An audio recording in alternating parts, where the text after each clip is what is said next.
ರೈತ ಬಾಂಧವರೇ ಹಾಗೂ ಕೃಷಿ ರಂಗ ಕಿಸಾನ್ವಾಣಿ ಕಾರ್ಯಕ್ರಮ ಕೇಳುಗರೆ, ಇವತ್ತು ನನ್ನ ಜೊತೆ NR ಪ್ರಭುಕುಮಾರ್ ಇವರು ಮಾದಾಪುರ ಗ್ರಾಮ ಪಂಚಾಯಿತಿ ನಾರಾಯಣಪುರ ಗ್ರಾಮ, ಸಿಂಗಟಗೆರೆ ಹೋಬಳಿ, ಕಡೂರು ತಾಲೂಕು, ಚಿಕ್ಕಮಗಳೂರು ಜಿಲ್ಲೆ.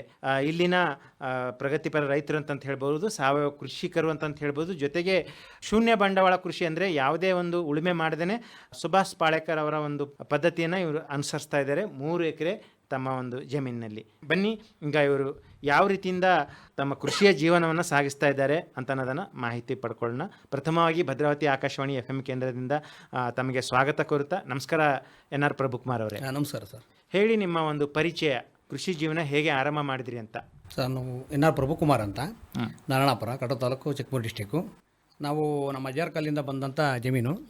ಅದರಲ್ಲಿ ನಾವು ನಮ್ಮಪ್ಪ ನಮಗೆ ಜಮೀನು ಕೊಟ್ಟಾಗ ಅದು ಪಾಳುಭೂಮಿ ಆಗಿತ್ತು. ತೆಂಗಿನ ತೋಟ ಎಲ್ಲ ಹೋಗ್ಬಿಟ್ಟು ಈಗ ಒಂದು 7-8 ವರ್ಷದ ಹಿಂದೆ ಬರಗಾಲ ಬಂದು ಆ ಟೈಮಲ್ಲಿ ನಮಗೆ ಸಾಲನೂ ಜಾಸ್ತಿ ಹೊಡಿಸಿದ್ರು. ಆ ಭೂಮಿ ನೋಡ್ಕೊಂಡು ರೈತರು, ಯಾಕೆಂದರೆ ಈ ವಿಚಾರ ಯಾಕೆ ಹೇಳ್ತೀವಿ ಅಂದರೆ, ರೈತರು ನೇಣಿಗೆ ಶರಣಾಗಂಥ ಸಂದರ್ಭ ಇರುತ್ತೆ. ಅದಕ್ಕೋಸ್ಕರ ಪಾಳು ಭೂಮಿಯಾಗಿ ತೋಟ ಎಲ್ಲ ಬಿದ್ದೋಗ್ಬಿಟ್ಟಿದ್ದು. ನನಗಿಬ್ಬರು ಗಂಡು ಮಕ್ಕಳು. ಆ ಟೈಮಲ್ಲಿ ಎಲ್ಲ ಪ್ರಾಯಕ್ಕೆ ಬರ್ತಕ್ಕಂಥ ಮಕ್ಕಳು ಓದಿಸ್ಬೇಕಾಗಿತ್ತು. ಅದು ನಾನು ದುದ್ರಿಗೆ ಇಡಲಿಲ್ಲ. 2-3 ಬೋರ್ ಹಾಕ್ಸಿ 4ನೇ ಬೋರಲ್ಲಿ ನೀರು ಬಿತ್ತು. ಆಗ ನಾನು ಬೇರೆ ಕಡೆ ಎಲ್ಲ ತಿರುಗಿ ನೋಡ್ತಾ ಇದ್ದೆ, ಸಮಗ್ರ ಕೃಷಿ ಮಾಡಿದ್ರೆ ಏನಾದಾಗಿದೆ, ಯಾವ ರೀತಿ ಮಾಡ್ಬೋದು ಅಂತ ಬೇರೆ ಬೇರೆ ಕಡೆ ಕೃಷಿ ಇಲಾಖೆಗಳಲ್ಲಿ ಮೀಟಿಂಗ್ ಕರೆದಾಗಲೆಲ್ಲ ಹೋಗ್ತಿದ್ದೆ. ಕೃಷಿ ವಿಜ್ಞಾನಿಗಳಿಗೆಲ್ಲ ಹೋಗಿ ನಾನು ಮಾತುಕತೆ ನಡೆಸಿದ್ದೀನಿ. ಆಗ ನನಗೆ ಅನಿಸಿದ್ದು ಸಮಗ್ರ ಕೃಷಿ ಒಳ್ಳೆಯ ಬೇಸೆ ಅಂತ ತಿಳಿದು ಬಂತು ನನಗೆ. ಆಗ ಫಸ್ಟು ತೆಂಗಿನ ತೋಟನ ಉಳಿಸ್ಕೊಂಡೆ. ಅದರ ನಂತರ ಅಡಿಕೆ ಹಾಕಿದೆ. ಅಡಿಕೆ ಹಾಕಿದ ಮೇಲೆ ಅಲ್ಲೆಲ್ಲೇ ನೋಡ್ಕೊಂತ ಬಂದಮೇಲೆ ಪ್ರತಿಯೊಂದು ಗಿಡನೂ ನೆಡ್ತಾ ಬಂದೆ. ಈಗ ಎಲ್ಲದೂ ನಮಗೆ ಒಂದು ಹಂತಕ್ಕೆ ಬಂದಿದೆ. ಈಗ ನಮಗೇನಾಯ್ತು ಅಂದರೆ, ಸಮಗ್ರ ಕೃಷಿ ಮಾಡೋದ್ರಿಂದ ಒಂದು ಬೆಳೆ ಪದ್ಧತಿಯಲ್ಲಿ ಏನಾರು ವ್ಯವಸಾಯದಲ್ಲಿ ತೊಂದರೆ ಆದರೆ, ರೇಟ್ ಬಿದ್ದು ಹೋದರೆ ನಮಗೆ ಇನ್ನೊಂದು ಬೆಳೆ ಕೈ ಹಿಡಿತಿದೆ. ಹೌದು. ಆಮೇಲೆ ಪ್ರತಿ ತಿಂಗಳ ದಿವಸ ಹೋದ್ಮೇಲೆ ಪ್ರತಿ ತಿಂಗಳ ಆದಾಯ ಬರುತ್ತೆ. ಅದಾದಮೇಲೆ ದೊಡ್ಡ ಮರ ಗಿಡಗಳಿದೆ. ಈಗ ಮೊನ್ನೆ ನಾನು ಒಂದು ಸ್ವಲ್ಪ ಕೆಲಸ ಮಾಡಿಸ್ಬೇಕಾಯ್ತು. ಒಂದು 70,000 ರೂಪಾಯಿ ಸಿಲ್ವರ್ ಕೊಟ್ಟಿದ್ದೀನಿ. ಸಾಲ ಮಾಡೋದಿಲ್ಲ. ಸಾಲ ಮಾಡಂಗಿಲ್ಲ. ಯಾಕಂದ್ರೆ ಅದು ಕಾಡು ಬೆಳೆಯಾಗಿ ಸಿಲ್ವರ್ ನಮಗೆ ಆದಾಯ ಬಂತು. ಅದಕ್ಕೆ ರೈತರು ಸಮಗ್ರ ಕೃಷಿ ಮಾಡೋ ಉದ್ದೇಶನೇ ಇದು. ಆಮೇಲೆ ಎಲೆ ತರಗಳು ಬೀಳ್ತವೆ, ಗೊಬ್ಬರ ಆಗುತ್ತೆ, ಕಸ ಕಡ್ಡಿ ಆದ್ರಿಂದ ಕಸನೇ ನಮ್ಮ ಭೂಮಿ ರಸ. ಯಾವತ್ತು ಭೂಮಿನ ಟ್ಯಾಕ್ಟರ್ ಉಳುಮೆ ಮಾಡಬಾರ್ದು. ಜೀವಕೋಶಗಳು ಆ ಟ್ಯಾಕ್ಟರ್ ಉಳುಮೆ ಮಾಡಿದ ಆ ಭಾರಕ್ಕೆ ಮತ್ತೆ 6-7 ಟನ್ ಭಾರನ ಹೊತ್ತು ನುಗ್ಗುತ್ತದು. ಸಣ್ಣ ಜೀವಕೋಶಗಳು ಭೂಮಿಲಿ ಸತ್ತೋಗ್ಬಿಡ್ತವೆ. ಆಗ ನಮ್ಗೆ ಏನೇ ಫಲವತ್ತತೆ ಮೇಲಿಂದ ಕೊಟ್ಟರು ಜೀವಕೋಶಗಳು ಇಲ್ಲದವರು ಏನಾಗುತ್ತೆ ಅಂದ್ರೆ ಭೂಮಿ ಫಲವತ್ತತೆ ತಗೊಳಲ್ಲ. ಈಗ ನಾವು ಊಟ ಮಾಡಿದ್ದು ಹೋಗಿ ಜಠರದಲ್ಲಿ ಕರಗಬೇಕು ಹೊರತು ಜಠರನೇ ಇಲ್ಲ ಅಂದಮೇಲೆ ಕರಗದಿಲ್ಲಿಂದ ಬರುತ್ತೆ. ಆ ಥರ ಜಠರ ಇದ್ದಂಗೆ ನಮಗೆ ಜೀವಕೋಶಗಳು. ಅದನ್ನು ತಿಳಿದಿದ್ದೆ ನಾನು. ಆಗ ಈಗ ಸಮಗ್ರ ಕೃಷಿ ಮಾಡಿ 8 ವರ್ಷಕ್ಕೆ ನನಗೆ ಈಗ ಖಾಲಿ 50 ಗಿಡಕ್ಕೆ ಫಸಲು ಬಂದಿದ್ದು. 2 ಕ್ವಿಂಟಾಲು ಅಡಿಕೆ ಆಯ್ತು ನಮ್ಮದು. ಖಾಲಿ 50 ಗಿಡಕ್ಕೆ. ಈಗ ಒಂದು 200 ಗಿಡ 300 ಗಿಡ ಒಂಬಳೆ ಕಿತ್ತಿದೆ. ಈಗ ಅದು 1 kg ಕಡಿಮೆ ಒಂದು 20 ಕ್ವಿಂಟಾಲ್ ಮೇಲೆ ಬರುತ್ತೆ. ಒಂದೇ ಒಂದು ದಿವಸ ಒಂದೇ ಒಂದು ಚಮಚ ನಾನು ಇದ್ರ ಗೊಬ್ಬರ ಹಾಕಿಲ್ಲ, ಗೌರ್ಮೆಂಟ್ ಗೊಬ್ಬರ ಹಾಕಿಲ್ಲ, ಇವತ್ತು ಹಾಕಿಲ್ಲ. ಈಗ ರೈತರು ತೋಟನ ಮಾಡಬೇಕು, ಸೋಂಬೇರಿಗಳಾಗಬೇಕು. ಯಾಕೆಂದ್ರೆ ಅಲ್ಲಿ ಹೋಗಿ ಏನು ಮುಟ್ಬಾರ್ದು. ಮತ್ತೆ ಈಗ ನಮ್ಮಲ್ಲಿ ಗರಿ ಮತ್ತು ಇನ್ನೊಂದು ಬಿದ್ದಂಥದ್ದನ್ನೆಲ್ಲ ನಾವು ಕೊಚ್ಚಿ ಹಂಗೆ ಬಿಡ್ತೀವಿ.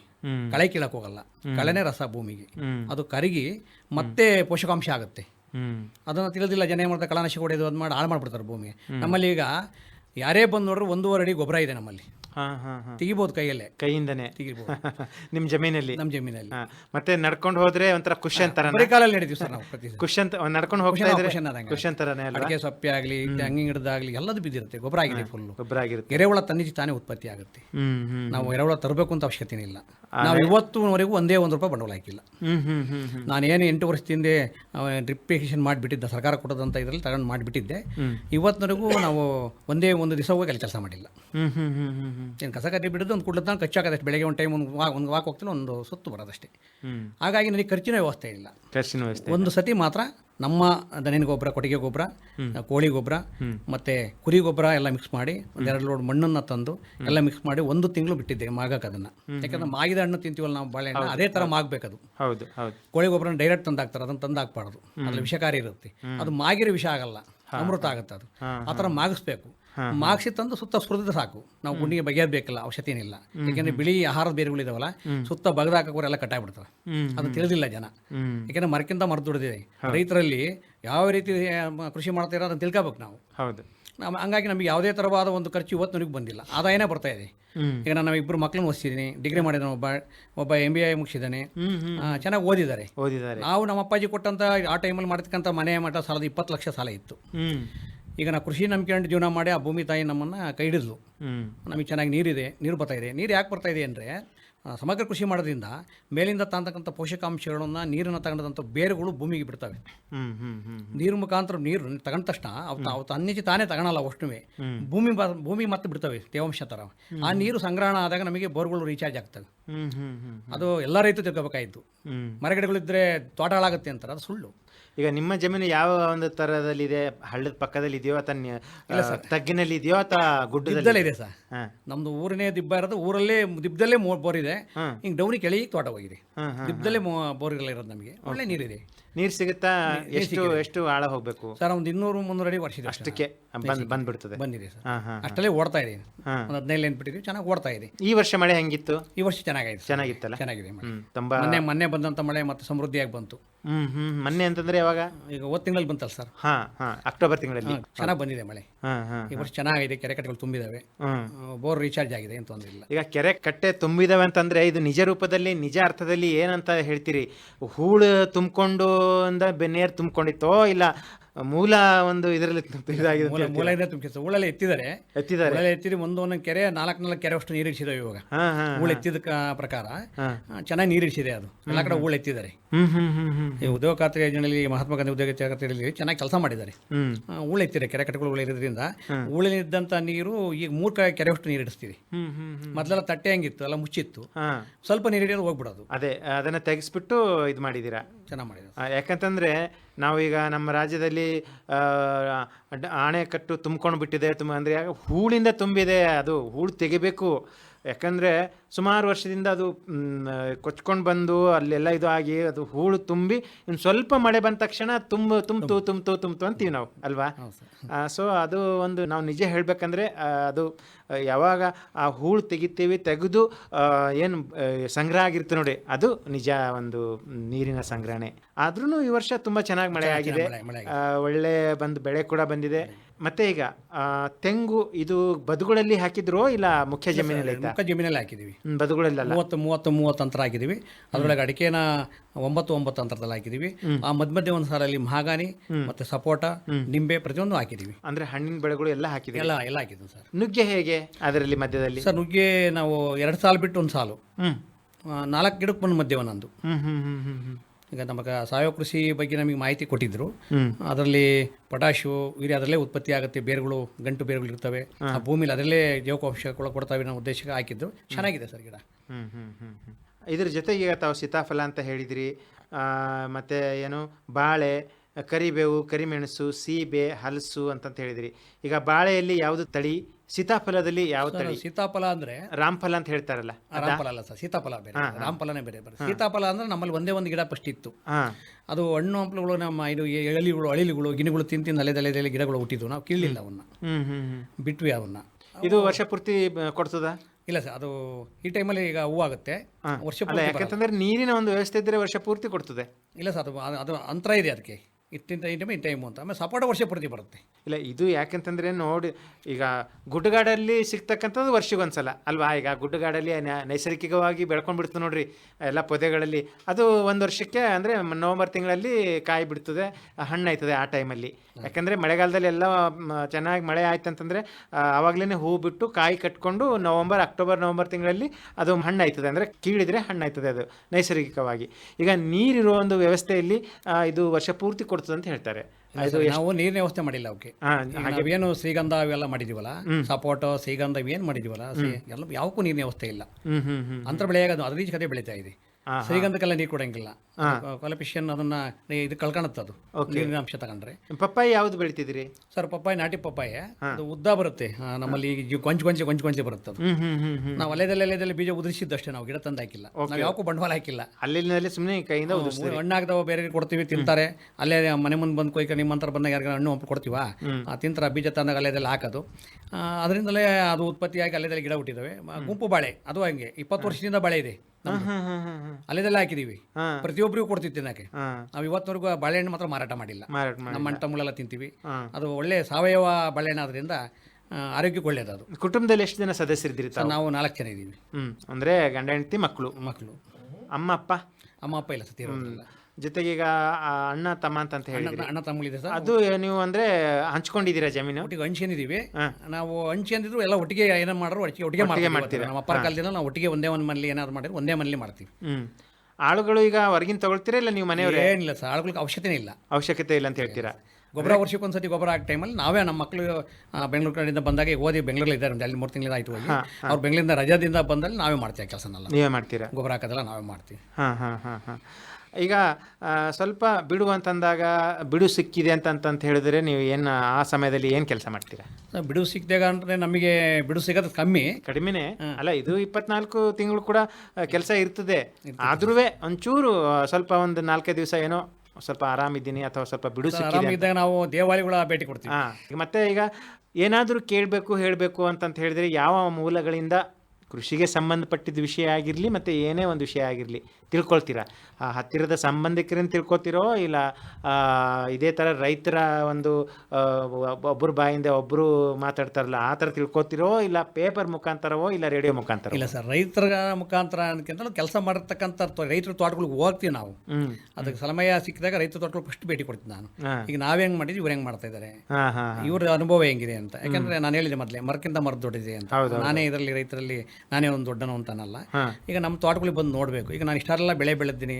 ಈ ಕೆಲವರು ಏನಾಯ್ತು ಅಂದರೆ ಸರ್ಕಾರದ ಏನೋ ಒಂದು ಸವಲತ್ತುಗಳು ಅನ್ನೋಸ್ಕೋಸ್ಕರವಾಗಿ ಸುಮ್ಮನೆ ಎಲ್ಲೋ ಬಂದು ಯಾವುದೋ ಒಂದು ಟೇಬಲ್ ಮೇಲೆ ಕೂತ್ಕೊಂಡ್ಬಿಟ್ಟು ಯಾವುದೋ ಒಂದು ಇದ್ರಲ್ಲಿ ಮಾಡಿ ಸುಮ್ಮನೆ ಬಹುಮಾನಗಳು ಅವು ತಗೊಂಡು ಹೋಗ್ತಾರೆ. ನಾನು ಹೇಳ್ತಕ್ಕಂಥ ಈ ಮೂಲಕ ಏನಂದರೆ, ಸರ್ಕಾರದವರು ರೈತರು ಅಂದಾಗ ಒರಿಜಿನಲ್ ರೈತ ಯಾರಿದ್ದಾರೆ, ಕಷ್ಟಪಟ್ಟು ದುಡಿತೇನೆ ಯಾರಿದ್ದಾನೆ, ಅವ್ನು ಏನೇನು ಮಾಡಿದ್ದಾನೆ ಅಂತವ್ರು ಗುರುತಿಸಿ ಅವ್ರಿಗೆ ಪ್ರೋತ್ಸಾಹ ಮಾಡಿದರೆ ಅವ್ನು ಇನ್ನಷ್ಟು ಮುಂದುವರಿತಾನೆ. ಮತ್ತು 4 ಜನಕ್ಕೆ ಸಹಕಾರಿಯಾಗಿ ಜೀವನ ಮಾಡ್ತಾನೆ ಅವನು. ಹೌದು, ಅದನ್ನು ಮಾಡ್ತಾ ಇಲ್ಲ. ಇವಾಗ ಏನಾಯ್ತು ಅಂದರೆ, ಯಾವುದೋ ಒಂದು ಮಾಡ್ತಾ ಇಲ್ಲಿ ಅವ್ರಿಗೆ ಬೇಕಾದ್ರೆ ಆಯ್ಕೆ ಮಾಡ್ಕೊಂಬಿಟ್ಟು ಅವ್ರು ಏನು ಮಾಡಿರೋದಿಲ್ಲ ಇಲ್ಲಿ. ನಾನು ಅದನ್ನು ಪದೇ ಎಲ್ಲ ಮೀಟಿಂಗಲ್ಲಿ ಹೇಳಿದ್ದೀನಿ. ನಾನು ಚಿಪ್ಪೂರಲ್ಲಿ ಮೊನ್ನೆ ಫಂಕ್ಷನ್ ಆದ ನನಗೆ ಸಮಗ್ರ ಕೃಷಿ ಬಹುಮಾನ ಕೊಟ್ಟರು ಕರೆಸಿ. ಈಗ ನಾವೇನು ನಮಗೆ ಅದು ಅನಿಸಿದ್ರೆ ತಾಲೂಕು ಮಟ್ಟದಲ್ಲಿ ಕೊಟ್ರ? ತಾಲೂಕು ಮಟ್ಟದಲ್ಲಿ ಕೊಟ್ಟರು. ಆಗ ನಮಗೆ ಅನಿಸಿರಲ್ಲ ಅದು ಕೊಡ್ತಾರೆ ಅಂತ. ಆಯ್ಕೆ ಮಾಡಿದ್ರು. ಯಾಕೆ ನಾವು ಮಾಡಿದ ಪ್ರತಿಫಲ ಅಲ್ಲಿ ನಮಗೆ ಕಾಣಿಸ್ತು. ನಮಗೆ ಒಳ್ಳೆ ಖುಷಿ ಆಯ್ತು ಅದು. ಹೌದು, ಈಗ ಹಾಗೆ ಮಾಡ್ತಾ ಇದ್ದಾರಲ್ಲ. ಮೊದಲೆಲ್ಲನೂ ಇಷ್ಟು ಪೇಪರ್ ತಗೊಂಡು ಹೋಗೋದು, ಅವ್ರು ಅಂದರೆ ಯಾರ್ದೋ ಒಂದು ಶಿಫಾರಸು ಮಾಡಿಸೋದು ಅಥವಾ ಹಿಂಗೆಲ್ಲ ಇತ್ತು. ಈಗಿಲ್ಲ, ಅವರೇ ಹುಡ್ಕೊಂಡು ಬಂದು ನಿಮ್ಮನ್ನು ಗುರುತಿಸ್ತಾರೆ. ಅವರೇ ಅಂದರೆ ಈಗ ಸರ್ಕಾರ ಮಟ್ಟದಲ್ಲೇ ಅಥವಾ ಆ ಒಂದು ಸಮಿತಿ ಇರುತ್ತಲ್ಲ, ಅವರೇ ಫೀಲ್ಡ್ ಲೆವೆಲಲ್ಲಿ ಬಂದುಬಿಟ್ಟು ಹುಡುಕಿ ಇಂಥವ್ರು ಅಂತ ನಿಜ ಏನಿದೆ ಅದನ್ನು ಅವರು ಬರ್ಕೊಂಡು ಹೋಗ್ತಾರೆ ಮತ್ತು ಪ್ರಶಸ್ತಿ ಕೊಡೋ ಒಂದು ವ್ಯವಸ್ಥೆ ಈಗಾಗಿದೆ. ಮೊದಲು ಈ ಒಂದು ವ್ಯವಸ್ಥೆ ಇರಲಿಲ್ಲ. ಈಗ ಒಂಚೂರು ಸ್ವಲ್ಪ ಬದಲಾವಣೆ ಆಗಿದೆ. ಆಮೇಲೆ ಈಗ ಪ್ರಧಾನಮಂತ್ರಿ ಕಿಸಾನ್ ಸಮ್ಮಾನ ನಿಧಿ ಬರುತ್ತಾ ನಿಮಗೆ? ಬರ್ತಾ ಇದೆ ಸರ್, ಬರ್ತಾ ಇದೆ. ತಿಂಗಳಿಗೆ ಬರ್ತಾ ಇದೆ ಅಲ್ಲ? 4 ತಿಂಗಳಿಗೆ ಒಂದ್ಸಲ. 4 ತಿಂಗಳಿಗೆ ಒಂದ್ಸಲ. ಹೇಗೆ ನೀವು ಉಪಯೋಗಿಸ್ಕೊಂಡಿದ್ದೀರಾ ಇದನ್ನು? ಸರ್, ಅದನ್ನು ನಾನು ಏನು ಮಾಡ್ತೀನಿ ಅಂದರೆ, ನಮ್ಮ ಮಿಸಸ್ಸೇ ಕೊಟ್ಬಿಡ್ತೀನಿ. ಗೊಬ್ಬರ ಹಾಕೋ ಟೈಮಲ್ಲಿ ಆ ದುಡ್ಡನ್ನ ಅವ್ರು ಕೊಡಬೇಕು. ಅಂದರೆ ನಮ್ಮ ಕೈಯಲ್ಲಿ ಇರಲ್ಲ ಅದು. ಅವರು ಅದು ಕೃಷಿಗಾಗಿ ಜೋಪಾನ ಮಾಡಿ ಇಟ್ಕೊಂತಾರೆ. ಕೃಷಿಗಾಗಿ ಕೊಟ್ಟಿರೋದ್ರಿಂದ ಕೃಷಿಗೆ ಉಪಯೋಗಿಸಬೇಕು ಅನ್ನೋ ಉದ್ದೇಶಕ್ಕೆ ನಾನು ಅವ್ರ ಕೈಲಿ ಕೊಡ್ತೀನಿ. ಅದು ಹೆಸರಾಗಿರಲ್ಲ, ಜೋಪಾನ ಮಾಡಿ ಇಟ್ಕೊಂತಾರೆ. ಯಾವಾಗ ಬೇಕಾ ಹೋಗಿ ಕೊಡ್ತಾರೆ. ಬಿತ್ತನೆ ಸಮಯನೋ ಅಥವಾ ಮಳೆಗಾಲ ಬಂದ ತಕ್ಷಣ ಅದನ್ನ ನಿಮ್ಗೆ ಕೊಡ್ತಾರೆ. ಗೊಬ್ಬರ ಏನು ನಾವು ನಾಟಿ ಹಸಿನ ಗೊಬ್ಬರಗಳು, ಆಮೇಲೆ ಕೋಳಿ ಗೊಬ್ಬರ ತರಕ್ಕೆ ಅದನ್ನು ಉಪಯೋಗಿಸ್ತೀವಿ. ಹಸುಗಳು ಸಾಕಿದ್ದೀರಾ? ಹಸುಗಳಿದೆ. ಎಷ್ಟಿದಾವೆ? 4 ಇದಾವೆ ಸರ್. ಜರ್ಸಿನ ನಾಟಿ? ಒಂದು ನಾಟಿ ಇದೆ, ಇನ್ನು 3 ಜರ್ಸಿ. ಜೊತೆಗೆ ಕೋಳಿ ಕುರಿ ಇಲ್ಲ ಸರ್, ಅದೇ ಏನಿಲ್ಲ. ಕುರಿ ನಾವು ಸಾಕ್ತಿದ್ದು ನಾಯಿಗಳು ಕಾಟ ಭಾರಿ ಆಗುತ್ತೆ. ನಾಯಿಗಳು ತಿನ್ನೋ ಅಂತ ಐತಿ. ಈಗ ಮೆಸ್ ಹಾಕ್ಬಿಟ್ಟು ಒಂದು 20-20 ಕುರಿ ಮಾಡೋಣ ಅಂತಿದ್ದೀನಿ. ಕುರಿ ಮಾಡ್ಬೇಕು ಅನ್ನೋ ಆಸೆ ಇದೆ. ಹೌದು, ನನಗೆಲ್ಲ ಮಾಡ್ಬೇಕು ಅನ್ನೋ ಆಸೆ ಪೂರ್ತಿ ಇದೆ. ಸಮಗ್ರ ಕೃಷಿಯಿಂದ ಎಲ್ಲ ಇದಿರಬೇಕು. ಹೌದು, ಎಲ್ಲ ಇರಬೇಕು. ಮೆಸ್ ಹಾಕೋಣೋ ಉದ್ದೇಶದಿಂದ ಮೆಸ್ ಹಾಕ್ಬೇಕು ಸರ್. ಅದಕ್ಕೆ ನೋಡೋಣ, ಸ್ವಲ್ಪ ದುಡ್ಡಿನ ಅವಶ್ಯಕತೆಗಳನ್ನ ನಾವು ಸಾಲ ಮಾಡಬಾರ್ದು ಅನ್ನೋ ಉದ್ದೇಶ. ಬಂದಂಗೆ ಮಾಡ್ಕೊಂಡು ಹೋಗ್ತಿರ್ಬೇಕು. ಸರ್ಕಾರದಿಂದ ನೀವು ಏನು ಸಹಾಯ ಪಡಲಿಲ್ವಾ? ಸರ್, ಏನು ತಗೊಂಡಿಲ್ಲ ನಾನು. ಯಾಕೆ? ಅವಕಾಶ ಇದೆಯಲ್ಲ? ಅವಕಾಶ ಇದೆ ಸರ್. ನಾವು ಅರ್ಜಿ ಹಾಕಿದ್ದು ಅದೇ ನಾವು ಹೇಳಿಲ್ವ, ಕೆಲವರಿಗೆ ಮಾತ್ರ ಅದು ತಲುಪ್ತು. ಆಮೇಲೆ MT ಲೋನ್ ಅಂತ ತಗೊಂಡಿದ್ದೆ ನಾನು DCC ಬ್ಯಾಂಕಲ್ಲಿ. ಅವಾಗ ಕೆಲಸ ಮಾಡಿಸ್ಕೊಂಡಿದ್ದೀನಿ. ಅದನ್ನು 7 ಲಕ್ಷದ ಲೋನ್ ತಗೊಂಡಿದ್ದೆ, 3% ಬಡ್ಡಿ. ಅದು ಅದರಲ್ಲಿ ಕೃಷಿ ಹೊಂಡಗಳು, ಬದು ನಿರ್ಮಾಣಗಳು, ಸುತ್ತ ಬೇಲಿ, ತಂತಿ ಬೇಲಿ, ಜನರೇಟ್ರು ಎಲ್ಲ ಮಾಡ್ಕೊಂಡು ಇಟ್ಕೊಂಡಿದ್ದೀನಿ. ತಂತಿ ಬೇಲಿ ಇದು ಹಾಕಿದ್ದೀರಾ? ಮುಳ್ತಂತಿ ಹಾಕ್ಸಿದ್ದೀವಿ ಸರ್. ಕಂಬ ಹಾಕಿ ಮುಳ್ತಂತಿ, ಕಲ್ಲು ಕಂಬ ಹಾಕ್ಬಿಟ್ಟು ಮುಳ್ತಂತಿ ಹಾಕ್ಸಿದ್ದೀನಿ. ಕಳೆಗಳು ಅಂತೂ ನೀವು ತೆಗೆಯೋದಿಲ್ಲ? ತೆಗಿಯಲ್ಲ. ಅಲ್ಲಿಂದಲ್ಲೇ ಕೊಚ್ಚೋದು ಅಥವಾ ಅಲ್ಲಿಂದಲ್ಲೇ ಇದು ಮಾಡೋದು? ಅದೇ ಒಣಗುತ್ತೆ ಸರ್. ನಾನು ಕಚ್ಚಕ್ಕೆ ಹೋಗಿ ಆ ಟೈಮ್ ತಗೊಳ್ಳಲ್ಲ. ಈಗ ನಾವು ಹಾಕಿದ ಗರಿ ಎಲ್ಲ ಇದೆಯಲ್ಲ, ಅದರಲ್ಲಿ ಗೊಬ್ಬರನೇ ಒಂದೊಂದು ಅಡಿ ಬಿದ್ದಿದೆ. ನಾವು ಕೈಯಲ್ಲೇ 1 ಅಡಿ ಗೊಬ್ಬರ ಬಗಿಬಹುದು. ಇಲ್ಲಿ ನಿಮ್ಗೆ ಒಂದು ವಿಡಿಯೋ ಮಾಡಿ ಕಳಿಸಿದ್ದೆ, ನಿಮ್ಗೆ ಕಳಿಸಿದ್ರು ಅವರು. ಆ ಕೈಯಲ್ಲೇ ಗೊಬ್ಬರ ತೆಗಿಬಹುದು ನಾವು. ಗೊಬ್ಬರ ಹಾಕೋ ಅವಶ್ಯಕತೆ ಇರಲ್ಲ ಸರ್ ನಮ್ಗೆ. ಸ್ವಲ್ಪ ದಿವಸ ಆದಾಗ ಏನ್ ಗೊತ್ತಾ, ಮರ ಗಿಡಗಳ ತೆರಗು ಎಲೆ ಬೀಳುತ್ತಲ್ಲ, ಅದೇ 1 ಅಡಿ ಕೂರುತ್ತೆ. ಭೂಮಿ ತಂಪಾಗಿರುತ್ತೆ. ನೀರನ್ನ ಕಮ್ಮಿ ಮಾಡಬಹುದು ನಾವು. ತಿಂಗಳಿಗೆ 1 ಸತಿ ನೀರು ಬಿಟ್ರೆ ಸಾಕು ಬೇಸಿಗೆ ಕಾಲದಲ್ಲಿ. ಈಗ ಶ್ರೀಗಂಧ ಅಂತ ಹೇಳ್ತಾ ಇದ್ರಿ, ಇದು ಯಾವ ರೀತಿಯಿಂದ? ಶ್ರೀಗಂಧ ನಾನು ಕೋಲಾರದಿಂದ ತರಿಸಿದ್ದೆ. ನಮ್ಮ ಫ್ರೆಂಡು ಒಬ್ರು ಇದ್ರು, ಹಾಕಿದ್ರು, ತಿಪ್ಟೂರಲ್ಲಿ ಹತ್ರ ಹೋಗಿದ್ದೆ ನಾನು. ಅವ್ರದಲ್ಲಿ 8 ವರ್ಷದ ಬೆಳೆ ಇತ್ತು. ಅದು ಕೆಜಿಗೆ 3,000 ರೂಪಾಯಿ ಹೋಗುತ್ತೆ, ಒಳಗಡೆ ಒಂದು ತಿರುಳು ಅಂತೇಳಿ ಅವ್ರು ಮಾರಾಟ ಮಾಡಿ ತೋರಿಸಿದ್ರು ನಮಗೆ. ಆ ತಿರುಳು ಹೆಂಗಿರುತ್ತೆ ಒಳಗಡೆ ಅಂತ, ಅದು ಮಾತ್ರ ಅಷ್ಟು ಇದಕ್ಕೆ ಹೋಗುತ್ತೆ. ಇನ್ನು ಬಾಕಿದೆಲ್ಲ ಕಂಪ್ನಿಯವ್ರು ತಗೊಂತಾರೆ, ಕಡ್ಡಿ ಇದರಿಂದಲೂ ಹೋಗುತ್ತೆ. ಅದು ಇದಕ್ಕೆಲ್ಲ ಸೋಪಿಗೆಲ್ಲ ಅಲ್ಲ, ಅದಕ್ಕೆ ಯಾವ ರೀತಿಯಿಂದ ನೀವು ರಕ್ಷಣೆ ಕೊಟ್ಟಿದ್ದೀರಿ? ಯಾಕಂದ್ರೆ ಈಗ ಮುಳುತಂತಿ ಸದ್ಯಕ್ಕೆ ಇದೆ, 5 ವರ್ಷದ್ದು, ಚೆನ್ನಾಗಿ ಬಂದಿದೆ. ಇಲ್ಲಿವರೆಗೆ ನಮ್ದು ಏನು ಕಳತನ ಆಗಿಲ್ಲ ಅನ್ಸುತ್ತೆ. ಯಾಕಂದ್ರೆ ಸುಮಾರು ನಾವು ರೈತರಿಗೆ ಸುಮಾರು ರೈತರಿಗೆ ಕೇಳಿದಾಗ ಕಳ್ಳರ ಕಾಟ ತುಂಬಾ ಇದೆ ಸರ್, ರಾತ್ರಿನೇ ತಗೊಂಡು ಹೋಗ್ತಾರೆ ಅಂತ ಒಂದು ಮಾಹಿತಿ. ಆಮೇಲೆ ಸರ್, ಮೊದಲು ಎಲ್ಲೋ ಒಂದೊಂದು ಗಿಡ ಇತ್ತು. ಹೌದು, ಈಗ ಪ್ರತಿ ರೈತರು ಹಾಕಿದ್ದಾರೆ, ಬೆಳಿತಾ ಇದ್ದಾರೆ. ಯಾಕಂದ್ರೆ ಸರ್ಕಾರ ಇದಕ್ಕೆ ಅನುಮತಿ ನೀಡಿದೆ, ಒಳ್ಳೆಯ ಒಂದು ಆದಾಯ ಕೂಡ ಇದೆ ಅಲ್ವಾ? ನಿಧಾನವಾಗಿ ಬಂದರೂ ಆದಾಯ ಚೆನ್ನಾಗಿದೆ, ಚೆನ್ನಾಗಿದೆ. ಆಮೇಲೆ ಈಗ ಮಹಾಗನಿ ಮತ್ತೆ ಸಾಗುವಾನಿ. ಮಹಾಗನಿ ಇದು ಮುರುಮುಟ್ಟಿಗೆ ಉಪಯೋಗಿಸ್ತಿರೋ ಇಲ್ಲ? ಮಹಾಗನಿ ಹಾಕಿ ಈಗ 6ನೇ ವರ್ಷ, ಒಂದು 20 ಅಡಿ ಅಂತರಕ್ಕೆ ಹೋಗಿದೆ. ಅದನ್ನು ಸರ್ವಿ ಬಿಡ್ತೀವಿ. ಸರ್ವಿದಾಗ ಎಲ್ಲ ಸೊಪ್ಪು ನಮ್ಮ ಗಿಡ ಮರಗಳಿಗೆ ಆಗುತ್ತೆ, ಗೊಬ್ಬರ ಆಗುತ್ತೆ. ಅದು ಒಂದು 10 ವರ್ಷ ಹೋದ್ಮೇಲೆ ಅದನ್ನು ತಗೊಳ್ತಾರೆ. ಸಾಗುವಾನಿ ಈಗ ಮೊನ್ನೆ ಒಂದು ಸ್ವಲ್ಪ ಕೊಟ್ಟೆ ನಾನು, 8,000 ರೂಪಾಯಿ ಟನ್ನಂಗೆ ಕೊಟ್ಟೆ ನಾನು. ಅದರಲ್ಲೂ ದುಡ್ಡಾಯಿತು. ಈಗ ನಮ್ಮಲ್ಲಿ ಈಗ ಇವಾಗ ಸಿಲ್ವರ್ ಕೊಟ್ಟಿದ್ದೀನಿ. ಒಂದು 20 ಗಿಡ ನಮಗೆ ಬೇಕಾದಾಗ ಸ್ವಲ್ಪ ದಪ್ಪ ಇದ್ದು ಅಂತ ಆರೈಸಿ ಕೊಡ್ತೀವಿ. ಮತ್ತು ಅದು ಹೋದ ತಕ್ಷಣ ಆ ಗಿಡಕ್ಕೆ ಮತ್ತೊಂದು ಬೇರೆ ಗಿಡ ಜಾಗ ಇಡ್ತೀವಿ ಅದನ್ನು, ಯಾಕೆಂದರೆ ಮತ್ತೆ ಹಾಳಾಗಬಾರ್ದಲ್ಲ, ಆ ಜಾಗದಾಗ ಮತ್ತೊಂದು ಗಿಡ ಬೆಳಿಬೇಕು. ಇದು ಮಾವು ಏನು ಸ್ಥಳೀಯ ತಳಿನ ಇಲ್ಲ? ಸ್ಥಳೀಯ ನಮ್ಮ ಅಜ್ಜರ ಕಾಲದ ತಳಿ ಇದ್ದಿದ್ದನ್ನು ನಾವು ಇದು ಮಾಡ್ಕೊಂಡಿದ್ದೀವಿ. ಒಂದು 2-3 ಕಡೆ ಬೇರೆ ಕಡೆ ಕೋಲಾರದಿಂದ ತರಿಸಿದ್ದು. ಅದೆಲ್ಲ ಭಾರಿ 4 ವರ್ಷಕ್ಕೆ ಫಸಲು ಬಿಡ್ತಾ ಇದೆ. ಹಳಸು ಒಂದು ಸಣ್ಣ ಗಿಡ 4 ವರ್ಷದ್ದು ಒಂದು 70-80 ಕಾಯಿ ಬಿಟ್ಟಿದೆ. ಸೈಜು ಈ ಸೈಜ್ ಬಿದ್ದೀನಿ. ಇಲ್ಲಿ ನಮ್ಮ ಊರಲ್ಲೆಲ್ಲ ತಿಂತಾರೆ. ಎಲ್ಲಿಂದ ತಂದಿದ್ದೀರಿ ಅದು? ಕೋಲಾರದಿಂದ ತರಿಸಿದ್ದೆ. ಕೋಲಾರದಿಂದ ತರಿಸಿದ್ದೀರಾ? ಸಪೋಟ, ನಿಂಬೆ ಎಲ್ಲ ಕೋಲಾರದಿಂದ ತರಿಸಿದ್ದು. ಒಳ್ಳೆ ಸಪೋಟ ಗಿಡ, ಒಳ್ಳೆ ಒರಿಜಿನಲ್ ತಳಿ ಕೊಟ್ಟಾರೆ, ಚೆನ್ನಾಗಿ ಫಸಲು ಬರ್ತಾ ಇದೆ ಸರ್. ಇದು ಕರಿಬೇವು ಏನು ಬದುಗಳಲ್ಲಿ ಹಾಕಿದಿರೋ? ಕರಿಬೇವು ಬದುಗಳಲ್ಲಿ ಹಾಕಿದ್ದೀವಿ ಸರ್. ಹೇಗೆ ಬಂದಿದೆ ಇದು? ಈಗ ಚೆನ್ನಾಗಿ ಬಂದಿದೆ ಸರ್. ಅಲ್ಲೇ ನಾವು ಮಾರ್ಕೆಟಿಗೆ ಬಣವ್ರಿಗೆ ಕೊಡ್ತೀವಿ ತಗೊಂಡೋಗಿ. ಮುಸ್ಲಿಮ್ಸರು ಅಂಗಡಿಗಳಿದ್ದಾವೆ, ಅವ್ರಿಗೆ ಹೇಳ್ತಾರೆ ನಾ ಕೊಯ್ಕೊಂಬನ್ನಿ ಈ ಟೈಮಲ್ಲಿ ಅಂತ. ಕೊಯ್ಕೊಂಡು ಹೋಗ್ಬಿಟ್ಟು ಕೊಟ್ಟರೆ ಅವರು ಕಂತಿಗೆ ಮಾಡ್ಕೊಂತಾರೆ, ಅವರು ನಮಗೆ ತೂಕದ ಲೆಕ್ಕ ತಗೊಂತಾರೆ.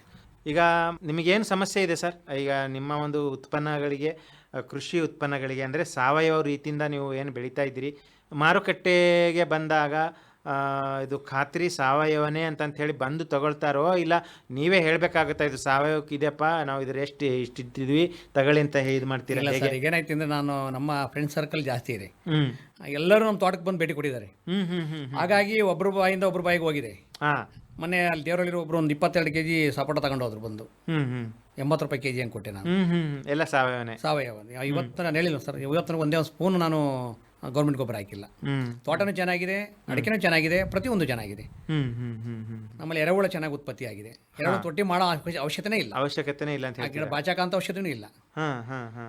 ಆ ಥರ ಇದೆ. ಆಮೇಲೆ ಈಗ ನಿಮ್ಮ ಅನುಭವದಲ್ಲಿ ಈ ಎಲ್ಲ ಒಂದು ಬೆಳೆಗಳಿಗೆ ಬರ್ತಕ್ಕಂಥ ರೋಗಗಳು ಆಗಲಿ ಮತ್ತು ಕೀಟಗಳು ಏನೇನು ಯಾವುದಾದ್ರು ಕಂಡಿದ್ರಿ, ಹೇಗೆ ನಿರ್ವಹಣೆ ಮಾಡಿದ್ರಿ ಸರ್? ನನ್ನ ಪ್ರಕಾರ ಈಗ 8 ವರ್ಷದಲ್ಲಿ ಸ್ವಲ್ಪ ತೆಂಗಿನ ಮರಕ್ಕೆ ಮೊದಲು ಬಿಳಿ ಚುಕ್ಕೆ ರೋಗ ಬಂದು ಬಿಳಿ ರೆಪ್ಪೆ ಆಡ ತೊಲಗಿ ಅದು ಇರ್ತಿತ್ತು. ಈಗ ನಾವು ಸಮಗ್ರ ಕೃಷಿ ಮಾಡೋದ್ರಿಂದ ಎಲ್ಲ ಗಿಡಗಳಲ್ಲಿ ಒಂದು ಬೆಳೆ ಎಲ್ಲ ಗಿಡಗಳು ಬಂದ ಮೇಲೆ ರೋಗ ಕಮ್ಮಿ ಆಗಿದೆ. ಯಾಕೆಂದ್ರೆ ಬೇರೆ ಬೇರೆ ಬೆಳೆಗಳು ಬೇರೆ ಒಂದೊಂದು ಗಿಡದಿಂದ ಒಂದಕ್ಕೇನೋ ಒಂದು ಆಕರ್ಷಣೆ ಇರಬೇಕು. ಅದು ನನ್ನ ಅನುಭವದಲ್ಲಿ ಹೇಳ್ತಾ ಇರ್ತಕ್ಕಂಥದ್ದು. ಸಮಗ್ರ ಕೃಷಿಯಿಂದ ನಮ್ಮ ತೋಟದಲ್ಲಿ ಯಾವುದೇ ರೋಗ ಇಲ್ಲ. ಈಗ ಅಳಿಲು, ಇಲಿ ಅವನ್ನ ನಾವು ಬೆಳೆಸಬೇಕು ಅಂದ್ರೆ ಇದು ಆಹಾರ ಸರಪಣಿ. ಅದು ಪರಮಾತ್ಮ ಕೊಟ್ಟಿರ್ತಕ್ಕಂಥದ್ದು ನಾವು ಕೊಯ್ಕೊಂಡು ತಿನ್ನೋದಲ್ಲ. ಈಗ ನಮ್ಮ ಸಪೋಟ ಹಣ್ಣು ತಿಂತವೆ, ಸೀಬೆ ಹಣ್ಣು ತಿಂತವೆ, ನಾವೇನು ತಿಂದು ಬಿಟ್ಟಿದ್ದನ್ನ ಇದು ಮಾಡ್ತೀವಿ. ಕೆಳಗಡೆ ಬಿದ್ದಂಥವನ್ನೆಲ್ಲವ ಈ ಇರಲಿ ಏನೋ ತಿಂತ ಇರುವೆ ಪ್ರತಿಯೊಂದು ತಿಂತಾ ಇರ್ತವೆ, ಅವಕ್ಕೆ ನಾವು ಕೈ ಹಾಕಲ್ಲ. ಹಂಗೋಸ್ಕರವಾಗಿ ನಮಗೆ ಇವತ್ತಿನ ಒಂದು ಇಲಿ ಸತ ನಮ್ಮ ಎಳಿನ ಮುಟ್ಟಿಲ್ಲ ಅಂತ, ಅಷ್ಟು ಕಾಡಿದ್ದಂಗಿದೆ ನಮ್ಮ ಭೂಮಿ. ಮಲೆನಾಡಿ ಬಂದಾಗ ಆತ ನಮ್ದು. ಈಗ ಮೆಣಸು ಈ ಕೊಯ್ಯಕ್ಕೆ ಬಂದಿದೆ, 700 ರೂಪಾಯಿ kg ಇದೆ ಈಗ. ಈಗ ನಮಗೆ ಮಿನಿಮಮ್ ನಮ್ದು 300 ಗಿಡ ಹಾಕಿದ್ದೆ ನಾನು. ಆ ಟೈಮಲ್ಲಿ ನಮಗೆ ಗೊತ್ತಿಲ್ಲ, ಅನುಭವ ಇಲ್ಲ. ಅದು ಶೀತಕ್ಕೆ ಇರಬಾರ್ದು ಅಂತ ಬದಿಗಳು ಹಾಕಿದ್ವಲ್ಲ, ಅದು ಶೀತಕ್ಕೆಲ್ಲ ಹೋಗ್ಬಿಡ್ತು. ಈಗ ಒಂದೊಂದು ಗಿಡದಲ್ಲಿ ಮಿನಿಮಮ್ ಒಂದು 5 ರಿಂದ 6 kg ಸಿಗುತ್ತೆ. ಎಲ್ಲ ಸಾವಯವನೇ, ಎಲ್ಲ ಸಾವಯವ. ಇವತ್ತು ನನಗೆ ಒಂದೇ ಒಂದು ಕ್ರಿಮಿನಾಶಿ ಕೊಡಲಿಲ್ಲ ನಾನು. ಹಂಗೇನಾರ ಮಾಡಬೇಕು ಅಂದ್ರೆ ನಾಟಿ ಹಸಿನ ಮಜ್ಜಿಗೆಯಲ್ಲಿ ಅದನ್ನು ಹಾಕ್ಬಿಟ್ಟು ರೆಡಿ ಮಾಡಿ ನಾಟಿ ಹಸಿನ ಮಜ್ಜಿಗೆ ಸಿಂಪಡಣೆ ಮಾಡಿದ್ರೆ ಎಂಥ ರೋಗನೂ ಕಂಟ್ರೋಲ್ ಆಗುತ್ತೆ. ಅದು ನಾವು ತಿಳ್ಕೊಂಡಿರ್ತೀವಿ. ಈಗ ಎಲ್ಲ ಅಲ್ಲೆಲ್ಲ ಹೋಗ್ತಿರ್ತೀವಲ್ಲ, ಸಾವಯವ ಕೃಷಿ ಯಾರು ಮಾಡಿದ್ರೆ ಅವ್ರ ಹೋಗ್ತಿರ್ತೀವಿ ನಾವು. ಈಗ ನಿಮ್ಮ ಸುತ್ತಮುತ್ತಲಿನ ರೈತರು ಯಾವ ಒಂದು ಕ್ರಮ ಅನುಸರಿಸ್ತಾ ಇದ್ದಾರೆ ಸರ್? ನನ್ನ ಪ್ರಕಾರ ಈಗ ನನ್ನ ನೋಡಿ ಎಷ್ಟೋ ಜನ ಈಗ ಸಾವಯವ ಕೃಷಿ ಮಾಡ್ತಾ ಇದ್ದಾರೆ, ಮತ್ತೆ ಜೀರೋ ಕಂಡೀಷನ್ ಮಾಡ್ತಾ ಇದ್ದಾರೆ. ಯಾಕೆಂದ್ರೆ ಭೂಮಿ ಹಾಳಾಗುತ್ತೆ ಅಂತ ನಿಮ್ಗೆ ಗೊತ್ತಾಯ್ತಲ್ಲ, ಅವ್ರು ನೋಡಿರಲ್ಲ. ಫಸ್ಟ್ 1-2 ವರ್ಷ ಒಂದು ಸ್ವಲ್ಪ ಪ್ರಾಬ್ಲಮ್ ಆಗ ಸರ್. 2-3 ವರ್ಷ ಅದು ಭೂಮಿ ಹೊಂದ್ಕೋಬೇಕು. ಯಾಕಂದ್ರೆ ಈಗ ಭೂಮಿ ರಾಸಾಯನಿಕ ಹೊಂದ್ಕೊಂಡ್ಬಿಟ್ಟಿದೆ. ಆ ರಾಸಾಯನಿಕ ಭೂಮಿ ಮತ್ತೆ ನಾವು ತೆರಡೆ ಮಾಡಿಸ್ಬೇಕಂದ್ರೆ 10 ವರ್ಷ ಬೇಕು. ಹಂಗಾಗಿ ನಾವು ರಾಸಾಯನಿಕ ಬಳಸಲು ನೋಡಿಬಿಟ್ಟು ಮರ ತೋಟ ಚೆನ್ನಾಗಿದೆಯಲ್ಲ, ನಮ್ದು ಒಂದು ಅಡಿಕೆ ಮರದಲ್ಲಿ 40 kg ಅಡಿಕೆ ಸಿಕ್ಕಿತ್ತು. ಹಾಗಾಗಿ ಬಂದು ನೋಡ್ತಾರಲ್ಲ, ನೋಡಿ ಏನು ಮಾಡಿಲ್ಲ ಇವ್ರಿಗೆ ಚೆನ್ನಾಗಿ ಬಂದಿದೆ, ನಾವ್ಯಾಕೆ ಮಾಡಬಾರ್ದು ನಮ್ಮ ದೇಶಕ್ಕೆ, ಎಲ್ಲರೂ ಖರ್ಚು ಉಳಿತಾ ಇದೆಯಲ್ಲ. ಈಗ ನಾವೊಂಥರ ಸೋಂಬೇರಿಗಳು ಆಗ್ಬಿಟ್ಟಿದ್ದೀವಿ, ಅಲ್ಲಿ ಏನೂ ಕೆಲಸ ಇಲ್ಲ. ಹೌದು ಹೌದು ಹೌದು. ಕೆಲಸ ಇಲ್ದಲೇ ಭಗವಂತ ಭೂಮಿ ತಾಯಿ ದುಡ್ಡು ಕೊಡ್ತಾ ಹೇಳಿ ನಿಮಗೆ. ಆ ಭೂಮಿ ತಾಯಿ ನಂಬಿಕೆಯನ್ನು ಕೆಲಸ ಮಾಡಿದ್ರೆ ಯಾರು ಒಳಗಲ್ಲ ಸರ್. ಅದಕ್ಕೆ ಉದಾಹರಣೆ ನಾನೇ ಇದ್ದೀನಿ. 20 ಲಕ್ಷ ಸಾಲ ಮಾಡ್ಕೊಂಡು ಆ ಟೈಮಲ್ಲಿ ಬೇರೆ ಥರ ಕೆಲಸ ಮಾಡ್ಕೋಬೋದಾಯ್ತು. ನಾನು ಧೈರ್ಯ ತಾನು ಮಾಡಿದೆ, ಆ ಭೂಮಿ ತಾಯಿ ನಮ್ಮ ಕೈ ಬಿಡಲಿಲ್ಲ. ಸಮಗ್ರ ಕೃಷಿ ಅನುಕೂಲ ಆಯಿತು. ಇನ್ನೂ 100 ಗಿಡಗಳು ಬೇರೆ ಬೇರೆ ಗಿಡಗಳು ನೆಡಬೇಕು ಅನ್ನೋ ಆಲೋಚನೆ ನನ್ನಲ್ಲಿದೆ. ಎಲ್ಲಿ ಖಾಲಿ ಜಾಗ ಇರುತ್ತೆ ಅಲ್ಲಿ ಒಂದು ಗಿಡ ಇರ್ಬೋದು ಸರ್. ನನ್ನ ಅನುಭವದಲ್ಲಿ ಸೂರ್ಯನ ಬೆಳಕು ಭೂಮಿ ಬೇಕಿಲ್ಲ ಸರ್, ಹೌದು, ಮರಕ್ಕೆ ಮಾತ್ರ ಬೇಕು. 70% ಏನು ಸುಟ್ಟಿದೆಯೋ ಅದು ಮಾತ್ರ ಎಳ್ಕೊಳುತ್ತೆ. ನಾವು ಇನ್ನು 30% ಗೊಬ್ಬರ ಸ್ವಲ್ಪ ನೀರು ಕೊಡ್ಬೇಕಾಗಿರೋದು. ಹಂಗಾಗಿ ಯಾರಾದರೂ ರೈತರಿಗೆ ಹೇಳೋದು ನಾನು ಇಷ್ಟೇ, ಭೂಮಿನ ಬರದಾಗಿ ಬಿಡಬಾರ್ದು. ಅದು ಬೆಳಕು ಸೂರ್ಯನ ಬೆಳಕು ಎಲ್ಲಿ ಬೀಳುತ್ತಲ್ಲ ಒಂದು ಗಿಡ ಇಡ್ರಿ ನೀವು, ಆಗ ನಿಮಗೆ ಅನುಕೂಲ ಆಗುತ್ತೆ. ಭೂಮಿ ನೆರಳಾಗಬೇಕು, ಮೇಲೆ ಬಿಸಿಲಿರ್ಬೇಕು ಅವಕ್ಕೆ ಗಿಡಗಳಿಗೆ ಅಷ್ಟೇ. ಗಿಡ ಮೇಲೆ ಹೋದಂಗೆ ನೀವು ಏನಾದ್ರು ಬೆಳೆ ಮಾಡ್ಬೋದು. ಈಗ ನಾವು ಏಲಕ್ಕಿ ಮಾಡೋಣ ಅಂತ ಮಾಡಿದ್ದೀನಿ, ಮತ್ತು ಈಗ ಆರ್ಡರ್ ಕೊಟ್ಟಿದ್ದೀನಿ ಅಡಿಕೆ ಮತ್ತು ಇವಕ್ಕೆ ಕಾಫಿಗೆ ಇವಕ್ಕೆಲ್ಲ ಆರ್ಡರ್ ಕೊಟ್ಟಿದ್ದೀನಿ, ಮತ್ತು ಮೆಣಸಿಗೆ ಆರ್ಡರ್ ಕೊಟ್ಟಿದ್ದೀನಿ, ಬೇರೆ ಬೇರೆ ಗಿಡಗಳು ಆರ್ಡರ್ ಕೊಟ್ಟಿದ್ದೀನಿ. ರಾಮಫಲ, ಸೀತಾಫಲ, ಲಕ್ಷ್ಮಣ ಫಲ, ಒಂದು 20 ಥರ ಗಿಡಕ್ಕೆ ಆರ್ಡರ್ ಕೊಟ್ಟಿದ್ದೀನಿ. ಎಲ್ಲೆಲ್ಲಿ ಜಾಗ ಖಾಲಿ ಅಂದ್ರೆ ಇದು ನಿಮ್ಮ ಮುಂದಿನ ಯೋಜನೆ ಮುಂದೆ ಮಾಡಬೇಕು ಅನ್ನೋದು ಇದೆ ಸರ್. ಕೃಷಿ ಜಮೀನು ಇನ್ನೂ ಹೆಚ್ಚಿಗೆ ಮಾಡ್ಬೇಕಂತ ಇದೆಯಾ ಸರ್? ಇಲ್ಲ, ಈಗ ಕೃಷಿ ಜಮೀನು ಈಗ ನಮ್ದೊಂದು ಉದಾಹರಣೆ ಹೇಳ್ತೀನಿ ಕೇಳ್ರಿ. ಈಗ ನಮ್ಮ 3.5 ಎಕರೆ ನನಗೀಗ 15 ಎಕರೆಗೆ ಸಮ ಈಗ ನನಗೀಗ. ಏಕೆಂದ್ರೆ ಒಂದೇ 3.5 ಎಕರೆಯಲ್ಲೇ ನನಗೆ 15 ಎಕರೆ ಜಮೀನಿನ ಆದಾಯ ಸಿಗ್ತೈತಿ. ಈಗ ನಮಗೆ ಸಬ್ಸೈಡ್ ಮಾಡೋದಕ್ಕಿಂತ ಇರೋ ಭೂಮಿನ ನಾವು ನೀಟಾಗಿ ನೋಡ್ಕೊಂಡ್ರೆ ಸಾಕು. ಈಗ ಜನಗಳು 26 ಎಕರೆ ಮಾಡ್ಕೊಂಡು ಆಳ್ ಬಿಟ್ಕೊಂಡು ಅದನ್ನ ರೆಡಿ ಮಾಡೋಕ್ಕಾಗಲಿಲ್ಲ ಅಂದಮೇಲೆ ಅದನ್ನ ಮಾಡೋ ಅಂಥ ಅವಶ್ಯಕತೆನೇ ಇಲ್ಲ. ಈಗ ಒಂದು 1,000 ಗಿಡ ಈಗ ನಮ್ಮ ಅಡಿಕೆ ಇದೆ, 400 ಗಿಡ ತೆಂಗಿದೆ, ಅದರಲ್ಲಿ ಒಂದು 500 ಗಿಡ ಇದು ಬರುತ್ತೆ ಮೆಣಸು, ಸಪೋಟ ಇದೆ. ಪ್ರತಿಯೊಂದು ಲೆಕ್ಕ ಹಾಕಿದ್ರೆ ಅದು 15 ಎಕರೆ ಸಮಾನ ಆಗುತ್ತೆ. ನಾವು ನಮ್ಮದೇ 15 ಎಕರೆ ಅಂತ ತಿಳ್ಕೊಂಬಿಟ್ಟು ಮಾಡ್ಬೋದು. ಜಮೀನು ಖರೀದಿ ಮಾಡ್ಕೊಳ್ಳೋ ಅವಶ್ಯಕತೆ ಇಲ್ಲ, ಅದು ಬಡ್ಡಿ ಕೊಟ್ಕೊಂಡು ಜೀವನ ಮಾಡ್ಕೊಳ್ಳೋ ಒಂದು ಪರಿಸ್ಥಿತಿ ನಾವು ಇರೋದ್ರಲ್ಲಿ ನೆಮ್ಮದಿ ಆಗಿರ್ಬೋದು ರೈತರು. ಸಮಗ್ರ ಕೃಷಿ ಯಾರು ಮಾಡ್ತಾರೋ ಅವ್ರು ಯಾವತ್ತೂ ಹಾಳಾಗಲ್ಲ ಸರ್. ಇಲ್ಲ, ಅದು ನಿಜ. ಯಾಕಂದರೆ ಈ ಒಂದು ಮಲೆನಾಡು ಪ್ರದೇಶ ಅಂತಂತಲ್ಲ, ಒಟ್ಟಾರೆ ಸಮಗ್ರ ಕೃಷಿ ಯಾರು ನಂಬ್ಕೊಂಡಿದ್ದಾರೆ, ಯಾರು ಮಾಡ್ತಾ ಇದ್ದಾರೆ, ಅದನ್ನು ಪ್ರತಿ ತಿಂಗಳಿಗೂ ಒಂದು ಬೆಳೆಗಳಿಂದ ಆದಾಯ ಮತ್ತು ಅವರ ಒಂದು ಜೀವನಕ್ಕೆ ಅದು ಸಹಕಾರಿಯಾಗಿರ್ತದೆ ಅಲ್ವಾ? ಒಟ್ಟಾರೆಯಾಗಿ ಎಷ್ಟು ಖರ್ಚು ಬರ್ತಂತ ಹೇಳ್ತೀರಾ ಸರ್? ನಮ್ಗೆ ವರ್ಷಕ್ಕೊಂದು ಸತಿ ಏನು ಗೊಬ್ಬರದ ಮಾತ್ರ ಖರ್ಚು ಬರುತ್ತೆ ಅಷ್ಟೇ. ಗೊಬ್ಬರದನ್ನು ನಮ್ಮ ಹಸುಗಳದ್ದು ಅಲ್ದಲೆ ನಾನು ಏನು ಮಾಡ್ತೀನಿ, ಹೊರಗಡೆ ತಗೊಳ್ತೀರಿ. ಕೋಳಿ ಗೊಬ್ಬರ, ಕುರಿ ಗೊಬ್ಬರ ಮತ್ತು ಕೆಮ್ಮಣ್ಣು ಇದನ್ನು ಸಪ್ರೇಟ್ ಹೊಡಿಸ್ಕೊಂತೀನಿ ನಾನು. ಅಷ್ಟು ಮಾತ್ರ ಖರ್ಚು ಬರುತ್ತೆ. ಒಂದು ಮಿನಿಮಮ್ ಒಂದು 50,000 ರೂಪಾಯಿ ಬರ್ಬೋದು ಸರ್ ನನಗೆ. 50,000 ಅಷ್ಟೇ? ಯಾವುದೋ ಒಂದು ಬೆಳೆಯಲ್ಲಿ ಕೊಟ್ಟರೆ ಅದು ದುಡ್ಡು ಬಂದ್ಬಿಡ್ತದೆ. ಸಾಲ ಮಾಡೋ ಅವಶ್ಯಕತೆ ಇಲ್ಲ, ಅದಕ್ಕೆ ಸಾಲ ಮಾಡೋದ ಅವಶ್ಯಕತೆ ಇಲ್ಲ ಅಂತ ಹೇಳ್ತೀರಾ.